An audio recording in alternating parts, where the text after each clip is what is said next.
Hello दोस्तों, मैं स्वागत करता हूं आप सभी का एक बार फिर से। फ्रेंड्स, आज का ये वीडियो बहुत ही इंटरेस्टिंग है और साथ ही साथ बहुत ही इंपॉर्टेंट है। इस वीडियो में हम इंडियन आर्मी के ऑफिसर्स रैंक के बारे में बात करेंगे और इस वीडियो को देखने के बाद आप सभी इंडियन आर्मी के ऑफिसर्स रैंक को पहचान पाएंगे। साथ ही साथ हर रैंक की क्या रोल्स एंड रिस्पॉन्सिबिलिटीज होती है उसे भी आप जान पाएंगे। तो चलिए शुरू करते हैं। फ्रेंड्स, भारतीय सेना का नाम दुनिया की टॉप 5 सेनाओं में गिना जाता है। भारतीय सेना को शक्तिशाली बनाती है इसके हथियार और इसके जवान। सेना में भी पद का एक क्रम होता है जिसके अनुसार सेना में कार्य किए जाते हैं। आज हम आपको बता रहे हैं कि सेना में रैंक का क्या क्रम है। तो चलिए आपको बताते हैं। Indian army ranks can be classified into 3 categories. First, commissioned officers, जो कि all India services and group A services officer के इक्विवेलेंट है। नंबर 2, जूनियर कमीशन्ड ऑफिसर्स, जो कि ग्रुप बी ऑफिसर के इक्विवेलेंट है। नंबर 3, नॉन कमीशन्ड ऑफिसर्स, जिन्हें ORS other ranks भी कहा जाता है। तो हम आज बात करते हैं कमीशन्ड ऑफिसर्स के बारे में।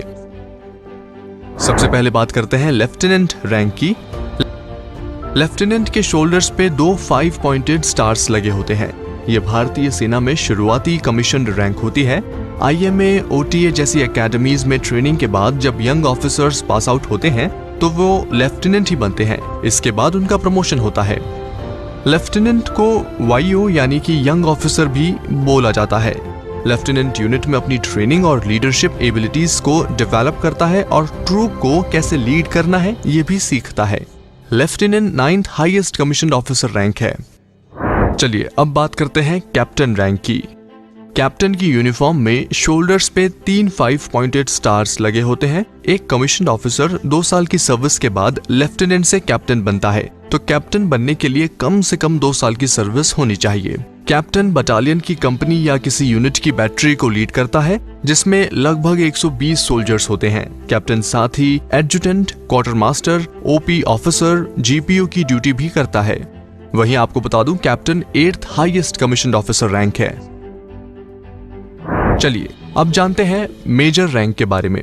मेजर रैंक के ऑफिसर की यूनिफॉर्म पे एक अशोक स्तंभ लगा होता है। एक ऑफिसर को कैप्टन से मेजर बनने के लिए 6 इयर्स की सर्विस करनी पड़ती है और पार्ट B एग्जाम को क्लियर करना पड़ता है।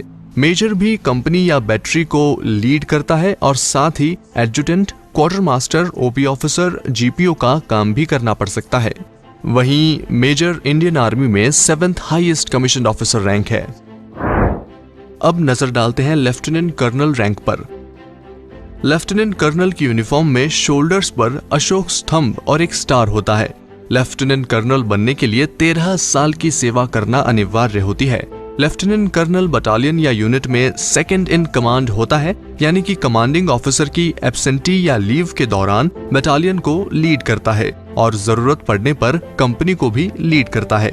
आपको बता दूं, इसके साथ ही लेफ्टिनेंट कर्नल की रिस्पॉन्सिबिलिटी बटालियन को अच्छी ट्रेनिंग देना भी होता है और वहीं बटालियन के अकाउंट की जिम्मेदारी भी लेफ्टिनेंट कर्नल की ही होती है, यानी कि सेकंड इन कमांड की होती है। Lieutenant colonel 6th highest commissioned officer rank है।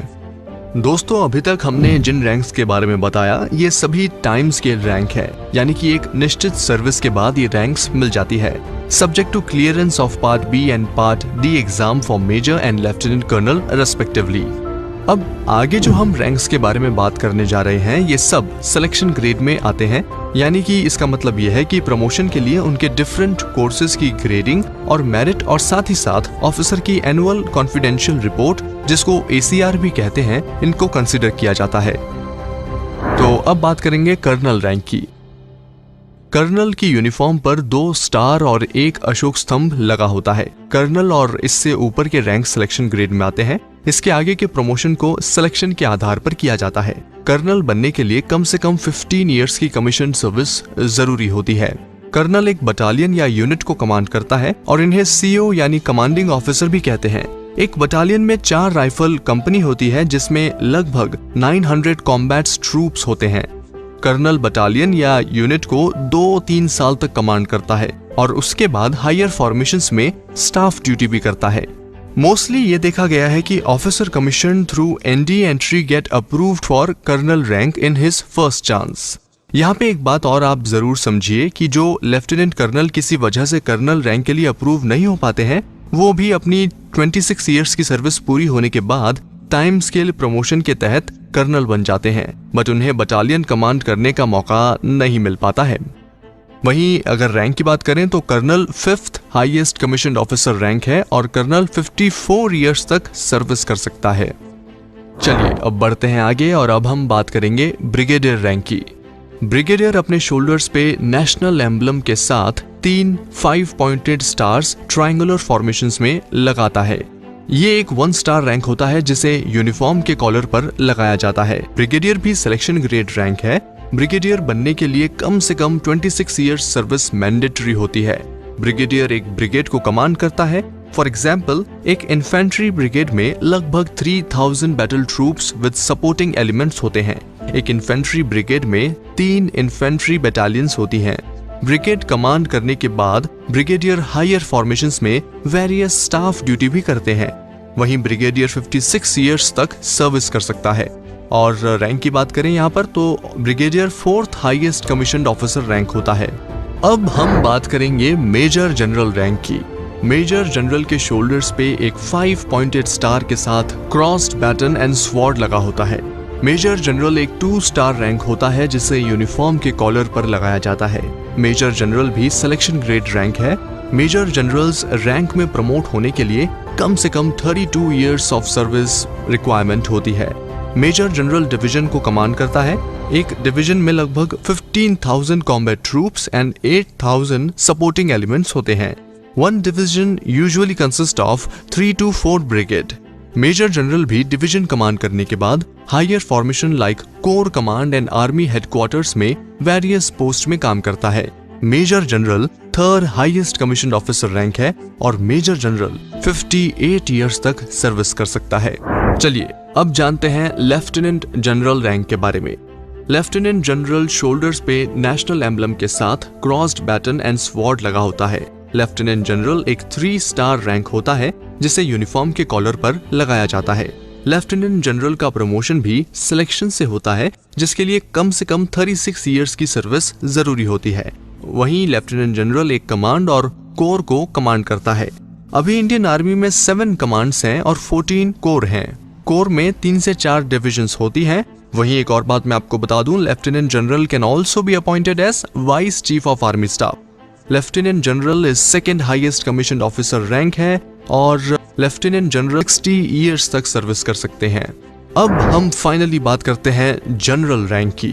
जनरल के यूनिफॉर्म में शोल्डर्स पर एक नेशनल एम्बलम, एक 5 पॉइंटेड स्टार और क्रॉस्ड बैटन एंड स्वॉर्ड लगा होता है।